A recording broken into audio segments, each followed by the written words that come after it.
तमिलनाडु में हुए दुर्भाग्यपूर्ण हेलीकॉप्टर हादसे में सीडीएस विपिन रावत और उनकी पत्नी के साथ मारे गए वायुसेना के 11 सैन्य अधिकारियों की मौत की खबर से देशवासियों को हिलाकर रख दिया है। इस दर्दनाक हादसे में हेलीकॉप्टर उड़ा रहे आगरा के विंग कमांडर पृथ्वी सिंह चौहान भी शामिल थे। ताजनगरी के लाल विंग कमांडर पृथ्वी सिंह चौहान की मौत से पूरे क्षेत्र में गम का माहौल है। उनकी मौत की खबर से सरन नगर गम में डूब गया है। माता पिता और पत्नी का भी रो रो कर बुरा हाल है। न जाने नियति ने यह क्रूर फैसला क्यों मंजूर किया। न्यू आगरा स्थित सरन नगर में पृथ्वी के घर परिजनों को सांत्वना देने वालों का तांता लगा है, तो भला इस चुनावी माहौल में सरकार कैसे पीछे रह जाती। सरकार के नुमाइंदे के तौर पर deputy chief minister Keshav Prasad Maurya शहीद पृथ्वी सिंह के घर पहुंचे, जहां वे कुछ देर बैठे और परिजनों से बात भी की। पत्रकारों से बात करते हुए उन्होंने कहा कि वे इस दुखद घटना का अचानक पता लगने के बाद सभी कार्यक्रम रद्द कर वहां पहुंचे हैं। वह कार्यक्रम रद्द करके हम सब यहाँ सीधे परिवार के पास आए हैं।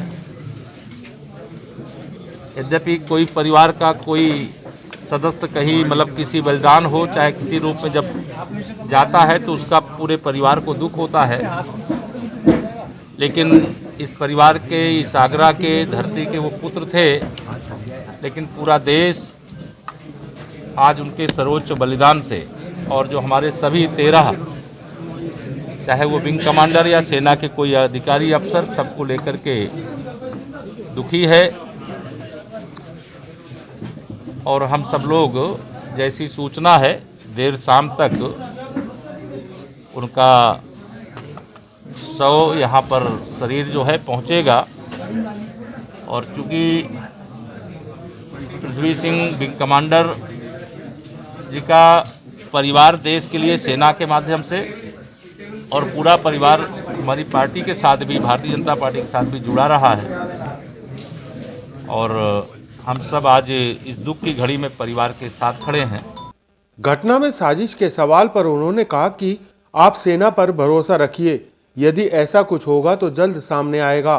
फिलहाल यह आगरा और पूरे देश के लिए दुख की घड़ी है और वह इस दुख की घड़ी में परिवार के साथ खड़े हैं। जांच की क्या लगता है कोई साजिश हो सकती है? देखिए, आप भारत की सेना पर गर्व करिए और भरोसा करिए। मेरे स्तर पर ऐसा कोई चीज़ बोलना उचित नहीं है, लेकिन अगर कोई साजिश किया होगा तो आप समझते हैं कि भारत की सेना उसे माफ कर देगी।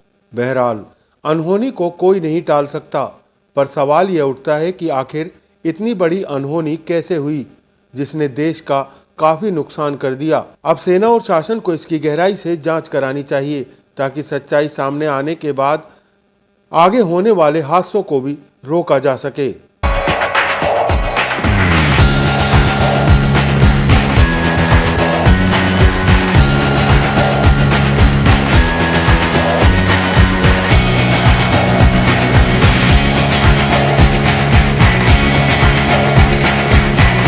द अफलातून न्यूज़, खबरों का नया अंदाज।